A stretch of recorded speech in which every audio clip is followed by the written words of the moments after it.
Bonjour à toutes et à tous, bienvenue dans ce nouveau PF Décrypte. Le PSG a dévoilé son groupe vendredi pour le Trophée des Champions qu'il jouera ce dimanche contre Nantes.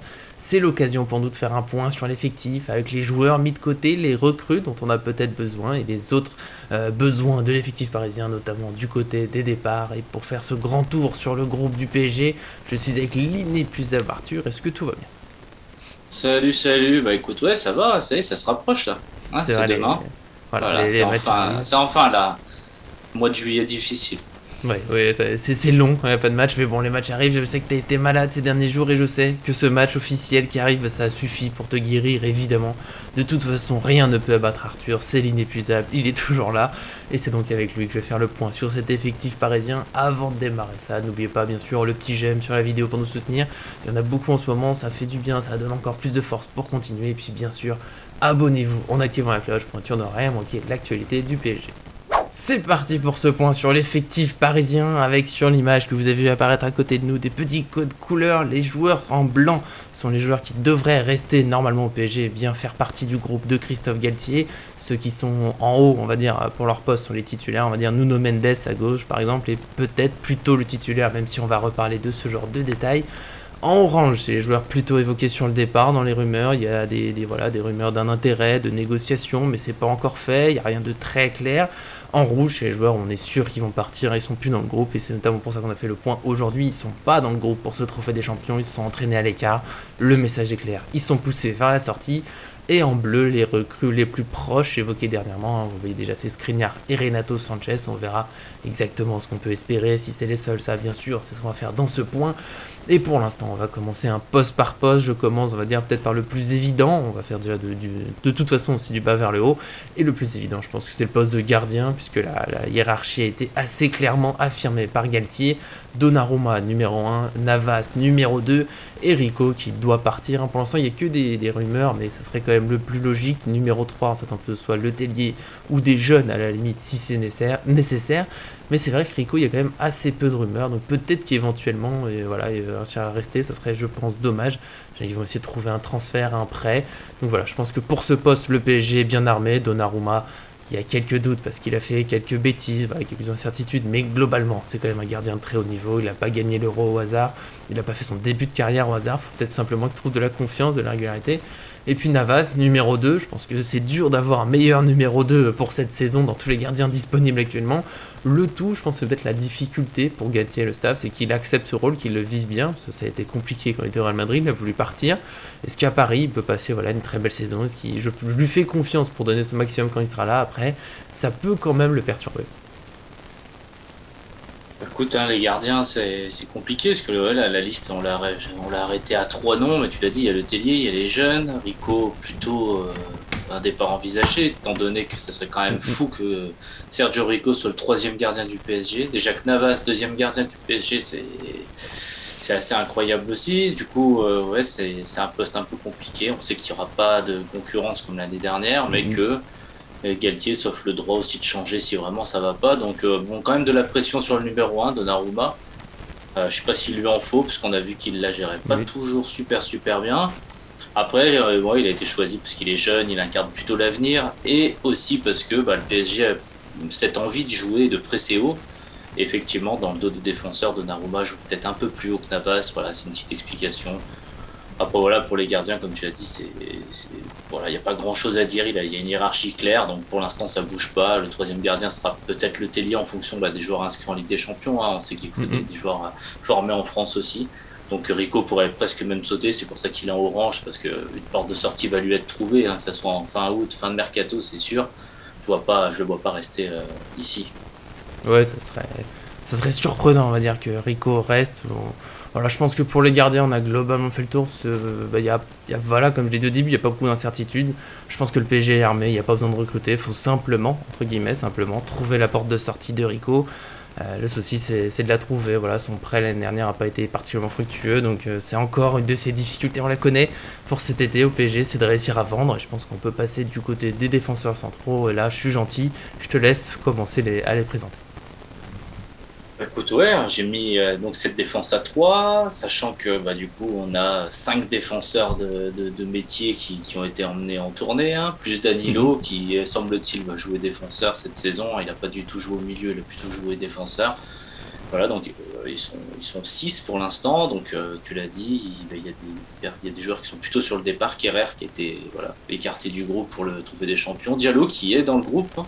C'est Pour pas si l'instant, oui. étonnant que ça pour moi, étant donné que bah, qu'il faut bien quand même un défenseur central plutôt pied gauche, voilà, et Mhm. que mine de rien, même si on recrute Skriniar, bah, c'est plutôt un joueur qui excelle sur l'axe droit de la défense, voire dans l'axe, mais pas à gauche. Donc Diallo qui sont encore là, je pense que c'est logique tant qu'il n'y aura pas de recrue voilà, derrière Kimpembe, hein. Voilà, Kimpembe, j'aurais pu aussi le mettre en orange parce qu'il y a eu beaucoup de rumeurs, mais j'ai quand même Il y en a eu. l'impression que ça se dirige vers une saison Peut-être une avec lui, prolongation de hein, contrat, hein. ouais, je pense que ça se dirige plutôt sur ça. Moi, je pense que voilà, Kerrer qui va partir, Skriniar vraiment pas sûr d'arriver. Je trouve que ça fait léger en défense, hein. Il manque quand même des hommes. On a vu que Sergio Ramos, bah, déjà l'année dernière, c'était compliqué physiquement de tenir toute une Oui. saison. Déjà de faire plus de 12 matchs, c'était un peu compliqué. Donc, il faut mieux se méfier cette saison. Donc, hein, une recrue sera forcément attendue. Danilo qui dépannerait, bah écoute, il a fait très très bien le travail l'année dernière, donc moi j'y vois pas d'inconvénient. Je trouve que c'est plutôt bien d'ailleurs bah, de le recycler un petit peu dans un poste finalement dans lequel il a montré de plutôt belles choses, dans lequel voilà, il se préoccupe peut-être un peu moins de la relance, mais plus de voilà, il est plus Mhm. lui-même dans Mhm. ce PSG qui joue un peu techniquement parlant. Voilà, on va dire que c'est peut-être mieux. Puis Kimpembe il fait une bonne préparation. Il a bien commencé. Voilà, il a fait juste le dernier match voilà, Il y a dans son toujours des dos, petites petites erreurs. erreurs, voilà, un Mais peu ça classique. reste, mais ça reste Kimpembe. On l'a vu avec le sourire. Il a l'air d'avoir pris comme une importance dans ce vestiaire. Il Mhm. a l'air voilà, de s'entendre bien avec tout le monde. Et je pense que ça se joue aussi dans ce que Campos et Galtier veulent faire. Donc voilà, Kimpembe, il lui faudra un concurrent si Diallo part. Sinon, Diallo, je trouve que je vais largement l'affaire. Mais bon, ça, c'est pas nous qui le décidons. Ouais, C'est, ouais. Nous, depuis le temps, on veut qu'il joue. Ouais, Mais ouais, bah écoute, bah sinon pour la défense, ouais, moi j'ai fait à peu près le point. Voilà, j'attends de voir un peu Skriniar. C'est sûr que ça changerait quand même pas mal de choses parce que bon là il est en bleu et en dernière position, mais il pourrait très bien être titulaire dans cette défense qui serait finalement assez mhm. quand même puissante, on va dire, avec Skriniar, C'est Marquinhos solide. plus Kimpembe, ça serait solide. Donc voilà, il y a quand même une petite attente. Je pense qu'il manque quand même du monde. Il va peut-être falloir au moins une ou deux recrues en fonction des départs. Ouais, ce qui est compliqué, bah, il y a le dossier de Diallo qui reste assez compliqué parce que nous, on l'apprécie. Je trouve qu'en plus, dans les matchs amicaux, il est plutôt bien rentré. Mais c'est quand même le défenseur après Kerrer qui est le plus évoqué. Enfin, c'est même le plus évoqué dans les rumeurs dans Kerrer. Il y en a eu quelques-unes, mais pas tant que ça. Il y a Séville là ces derniers jours pour remplacer Koundé. Peut-être, pourquoi pas. Maintenant qu'il est poussé vers la sortie, on peut compter de toute façon qu'il est plus vraiment dans le groupe. Skriniar pour le remplacer, évidemment. Je pense que le PSG se renforce, ça serait bien. Ça ferait au moins 4 défenseurs sûrs quand même de très haut niveau. Mais tu l'as dit, il y a Ramos, il est sûr dans son niveau, mais est-ce qu'il va pouvoir enfin enchaîner les matchs? Pour l'instant, ça se passe bien. Alors, on a envie d'être optimiste. En plus, je te connais, tout comme moi, voilà, on est optimiste de nature, donc on va se dire que tout se passera bien. Mais si ces jambes reposent des problèmes, bah, il n'y a pas tant de solutions que ça. Diallo, si on l'enlève, pour moi, il faut très clairement le remplacer. Il manque quelqu'un. Alors que Kimpembe Diallo, moi, ça me va bien, axe gauche. S'il y a une vraie concurrence, c'est deux joueurs de haut niveau. Ils connaissent un peu ce poste. Ils ont des belles qualités, pas tout à fait les mêmes, mais qui se ressemblent quand même un peu comme ça. On change pas toute la défense en passant de l'un à l'autre. Mon petit doute, ça reste, oui, Danilo. Alors, je trouve que défensivement, il fait bien le travail. Et dans la relance, il faut quand même qu'il soit bien accompagné. Je trouve que la différence est quand même vite vue dans les matchs amicaux quand c'est lui ou Marquinhos. Bah, c'est pas la même assurance pour sortir du pressing, c'est mon petit doute. Voilà, dans un gros match, imaginons Marquinhos voilà, suspendu, Sergio Ramos blessé. Bon, après, on peut pas, si on fait des plans avec 5 blessés, forcément qu'il manque des joueurs. Mais voilà, Danilo, j'ai une petite réserve sur les gros matchs où il faudra avoir la relance précise, voilà, même s'il s'en est bien sorti en défense à 4 contre le Bayern Munich à l'époque, déjà, parce que ça remonte à force. Mais voilà, c'est ma petite réserve, c'est ce qu'on peut pas le remplacer. Si on pouvait le remplacer par un jeune talent, un joueur voilà, avec un bel avenir, voilà, c'est mon petit truc pour la défense.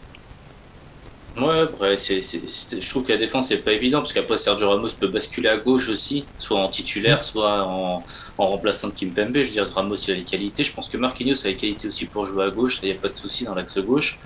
Donc voilà, et je pense qu'il y a des joueurs quand même polyvalents. On n'a pas cité Mukiele, ce que je pensais attendre un petit peu, mais Mukiele peut aussi évidemment dépanner défenseur. Je dirais pourquoi j'y crois moins cette saison, mais il pourra dépanner. Je pense que c'est là l'essentiel de ce que cherche Campos et Galtier, c'est-à-dire de trouver quelque chose d'homogène. Là, on a mis Sergio Ramos à droite, mais pour moi, Sergio Ramos pourrait très bien être à gauche, suppléer Kimpembe largement, il n'y a aucun souci, laissant la place à Skriniar. Mukiele qui peut du coup être un petit peu derrière Skriniar ou derrière Hakimi. Je pense que c'est aussi une possibilité à voir comment ils veulent faire grossir l'effectif ou pas, mais je suis assez d'accord avec ton idée. En plus de Skriniar, un jeune talent qui n'est pas forcément un titulaire en puissance, mais qui va monter en puissance, ça serait très intéressant, je pense. Est-ce que, après, on l'a un peu oublié parce qu'il n'était pas il n'a pas fait le stage, aussi parce qu'il avait joué, je crois, avec une équipe de France jeune sur la fin de l'été, parce que Bichiabou peut avoir un petit peu de temps en temps sa chance. On sait pas trop, je trouve que c'est le joueur qui a un peu disparu là. Alors oui, je l'ai dit, il me semble qu'il avait joué avec l'équipe de France, je sais plus laquelle, pendant l'été, et du coup, bon, prend du retard, mais est-ce que ça peut être lui, le petit jeune, ou un autre jeune du PSG, il y en a, est-ce que c'est ça le plan de Galtier Campos, de recruter entre guillemets que Skriniar, parce que recruter Skriniar c'est déjà bien, c'est peut-être ça aussi, compter sur la formation, hein, pourquoi pas, mais on sait qu'on est pour, mais faut voir qui prendrait cette place, pour l'instant c'est pas très clair, il y a quand même globalement assez de joueurs je pense, mais avec la recrue, on est parti du fait de Skriniar, qui a l'air d'arriver, on y croit, on en a parlé dans la vidéo d'hier pour ceux qui ne l'ont pas vu, mais je pense que si lui vient pas, il faut une recrue par contre, parce qu'on ne pourrait pas attaquer la saison seulement, entre guillemets, avec 5 défenseurs, dont Danilo. Voilà, pour moi, il manquerait quelqu'un à droite, même si Mukiele peut dépanner, on va après parler des latéraux du coup, parce que la transition est déjà faite, mais Mukiele, comme je le dis, on est plutôt fait quand même pour jouer dans les couloirs, je pense qu'on peut passer sur les latéraux, si tu veux ajouter un petit mot. Non, écoute, pour la défense, c'est bon, je suis d'accord avec toi. On passe sur nos latéraux. À droite, Hakimi, Mukiele et Bimbe sur le départ. À gauche, on a Nuno Mendes, Bernat et Kurzawa sur le départ. Et je vais dire très simplement, très rapidement, je pense qu'on n'a pas eu une aussi belle, des aussi beaux côtés, même si c'est les deux côtés, depuis très longtemps au PSG. Je pourrais pas mettre une date, mais là, en tout cas dans le projet QSI, je suis assez sûr qu'on n'a pas été aussi bien armé des deux côtés en même temps. Voilà, pour moi, les 4 joueurs du coup peuvent être des titulaires dans les grands clubs, dans les grands matchs. Voilà, j'ai jamais été aussi confiant. Et puis Kurzawa et Bimbe, clairement, c'est la sortie. Kurzawa, malheureusement, toujours pas de piste pour son départ. Ça fait un an qu'on attend et toujours rien. Alors on va dire qu'il va peut-être un peu motivé, parce que l'année dernière, il a refusé des offres. Lyon, Galatasaray. Il rêvait de première ligue. À un moment, peut-être falloir qu'il soit réaliste, tout en restant respectueux envers le joueur. Mais bon, il va être temps de trouver autre chose.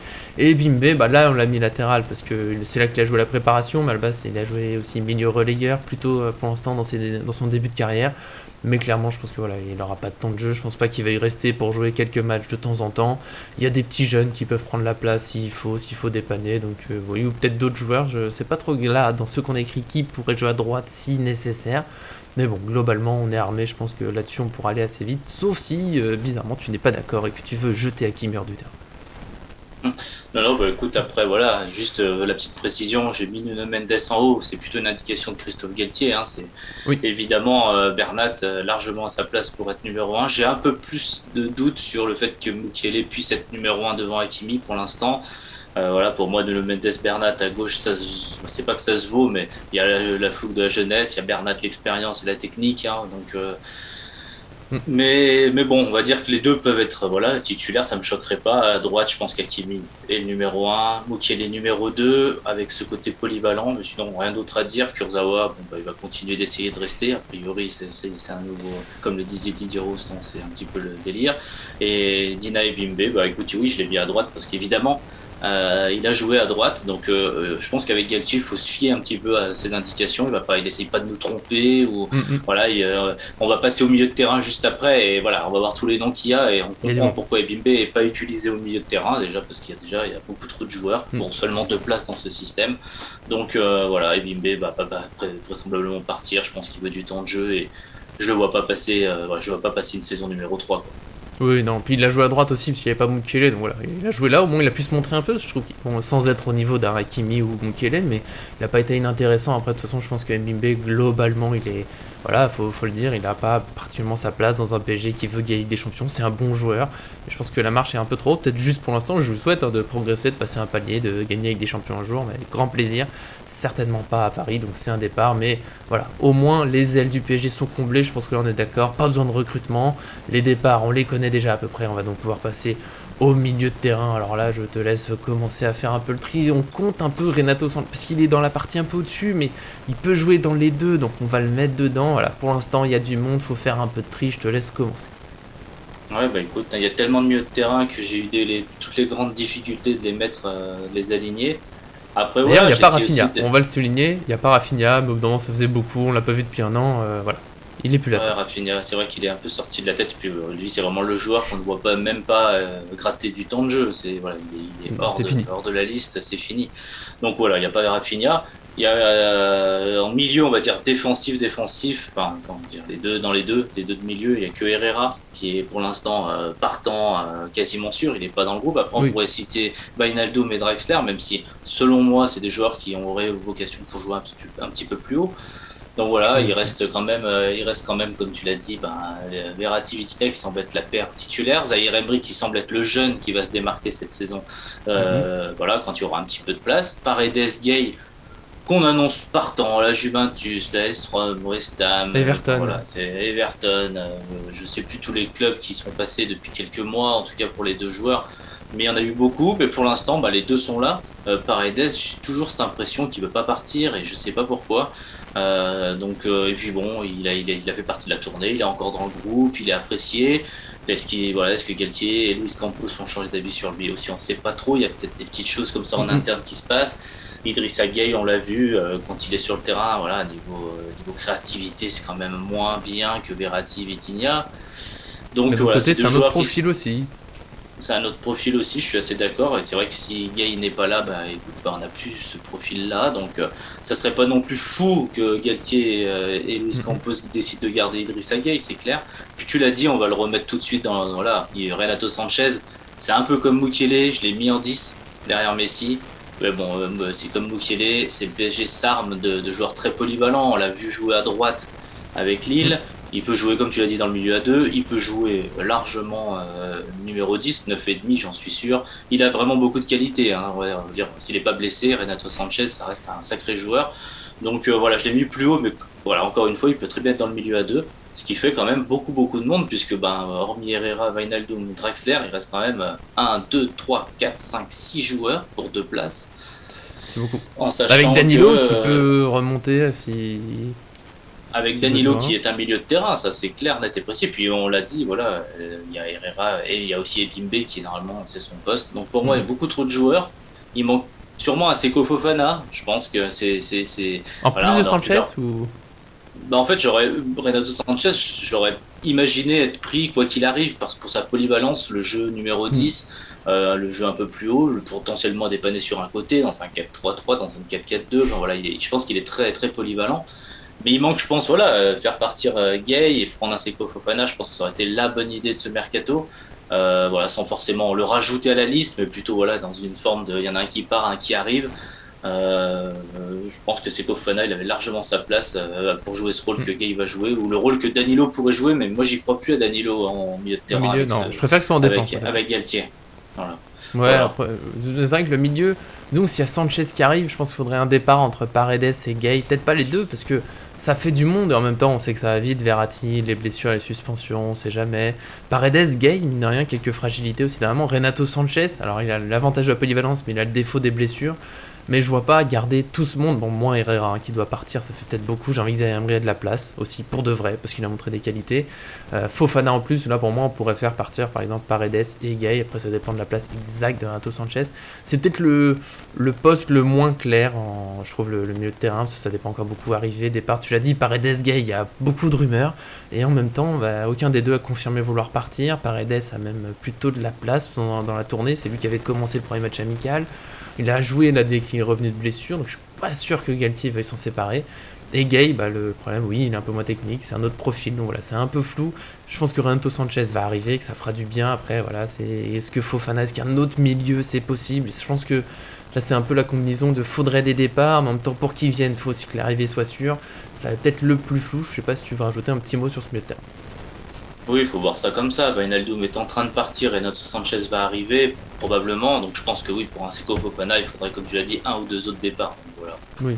Je pense que ça c'est clair. Bon, après, au niveau de l'attaque, je te lance, hein, c'est moi qui lance cette fois. Vas-y. Allez, au niveau de l'attaque, ça fait quand même aussi donc 3 postes, hein, on va dire un numéro 10.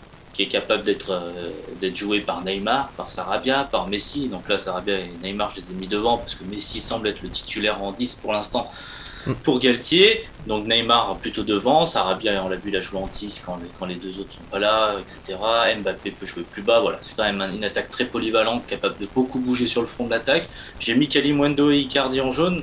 Évidemment que Kalimundo, il a montré de belles choses, mais voilà, Galtier n'a pas été super entraînant dans l'interview d'après-match l'autre fois, en disant que voilà, il y a une réalité de marché. Icardi, il a aucune demande, mais on sait que Paris cherche à s'en débarrasser. Voilà, moi j'aime beaucoup cette attaque polyvalente. Je pense qu'il faut aller chercher personne d'autre. Après, il faut voir, c'est sûr qu'il faut faire partir Icardi. Et puis pour Kalimundo, bah écoute, ça doublerait les postes, hein. Donc pour moi, Kalimundo, il doit rester quelque part, hein, et Icardi doit partir et ça serait, je pense, l'idéal. Je me demande si Galtier n'est pas assez d'accord. Le problème, quand il parlait du marché, c'est aussi les offres reçues. Le PSG aimerait bien vendre un peu et sinon on préfère Kalimundo, on n'est peut-être pas les seuls. Kalimundo, il y a pas mal de rumeurs, je pense qu'il y a vraiment des clubs intéressés. Il a fait des belles saisons à Lens, il peut bien continuer en Ligue 1, peut-être dans un club étranger, sait-on jamais. Icardi, ça fait 1 an et quelques qu'il est en difficulté, forcément c'est plus dur d'avoir des bonnes offres. Il y a l'idée d'un prêt à Monza en Serie A, mais bon, ça arrange pas particulièrement le PSG. Je suis même pas sûr que lui ça le fasse rêver non plus.